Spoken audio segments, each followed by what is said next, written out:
में national defence academy के 54वें batch के ऑफिसर्स ने अपनी डिग्री लौटाने का ऐलान किया है। कुछ पूर्व सैनिकों ने इसके लिए जेएनयू के वीसी को चिट्ठी भी लिखी है, जिसमें कहा गया है कि जेएनयू में राष्ट्र विरोधी गतिविधियों को मंजूरी मिली तो वो विरोध करते हुए अपनी डिग्रियां लौटाना चाहते हैं। आपको बता दें कि सेना की प्रीमियर इंस्टीट्यूट एनडीए में बैचलर डिग्री जेएनयू की तरफ से दी जाती है।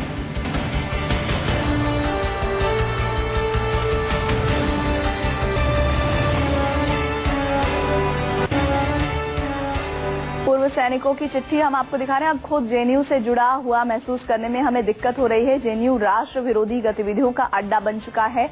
अगर ऐसी गतिविधियों को कैंपस में अनुमति दी जाती है तो हम अपनी डिग्रियां लौटाने के लिए मजबूर हैं। ये पूर्व सैनिकों की एक चिट्ठी सामने आई है, जिसमें ये साबित हो रहा है कि मामला कितना गर्मा गया है। प्रशांत गुप्ता संवाददाता हमारे साथ जुड़ रहे हैं। प्रशांत, जाहिर तौर पर इस मसले को लेकर एक तरह से पूरे राष्ट्र में राजनीति गर्म है, लेकिन अब जिस तरह से पूर्व सैनिकों की चिट्ठी आ रही है, मामला काफी ज्यादा गंभीर होता दिख रहा है। जहां केंद्र सरकार को तो हम देख ही रहे हैं कि वो पूरी सख्ती के साथ इस पूरे मामले को देख रही है।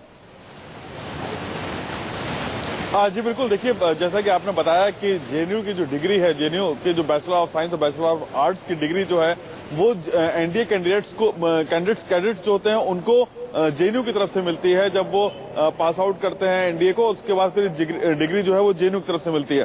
तो 1978 बैच के जो सर्विस पर्सनल्स थे और जो कुछ रिटायर हो गए हैं, उन लोगों का एक व्हाट्सएप ग्रुप है। और उसके बाद जिस तरह से जेएनयू की खबर मीडिया में सुर्खियां बनी कि किस तरह से जेएनयू में अफजल गुरु को लेकर जो कॉन्फ्रेंसेस होती हैं, सेमिनार्स हो रहे हैं, उसको लेकर उनके मन में एक पीड़ा थी। और उस पीड़ा को लेकर उन लोगों ने कहा, पहले तो विचार बना कि हम ये डिग्री जो है वो जेएनयू को वापस कर दें विरोध में।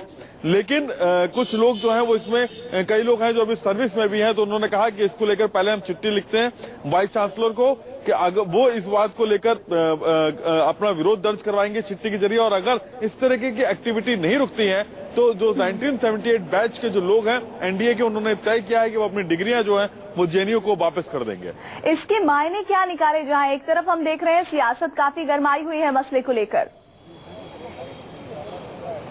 जी बिल्कुल, देखिए जिस तरह से अफजल गुरु को लेकर नारेबाजी की गई और उसको सीधे तौर पर देखा जाए तो वो भारत विरोधी नारेबाजी है और एंटी नेशनलिस्ट एक तरीके से कहा जाए मूवमेंट है। और इसको लेकर खुद सरकार भी बहुत सख्त है। कल खुद गृह मंत्री राजनाथ सिंह ने दिल्ली पुलिस कमिश्नर से बात की थी और पूरी रिपोर्ट मांगी थी। और उसके बाद फिर जिस तरह से कार्रवाई हो रही है उसको लेकर सरकार भी सख्त है, क्योंकि अफजल गुरु के खिलाफ किसी पार्टी, किसी दल ने नहीं फैसला सुनाया था, बल्कि उसे खुद कोर्ट ने फैसला दिया था। उसके बाद रिव्यू हुए थे और फिर जब दोषी करार किया गया था तब उसके खिलाफ फांसी दी गई थी। प्रशांत, जाहिर तौर पर जिस तरह से पूर्व सैनिक जो कि 1978 के बैच के रहे हैं, एनडीए की डिग्रियां जिन्हें जेएनयू की तरफ से मिली है, वो ये कह रहे हैं कि हम अपने डिग्रियों को लौटा देंगे।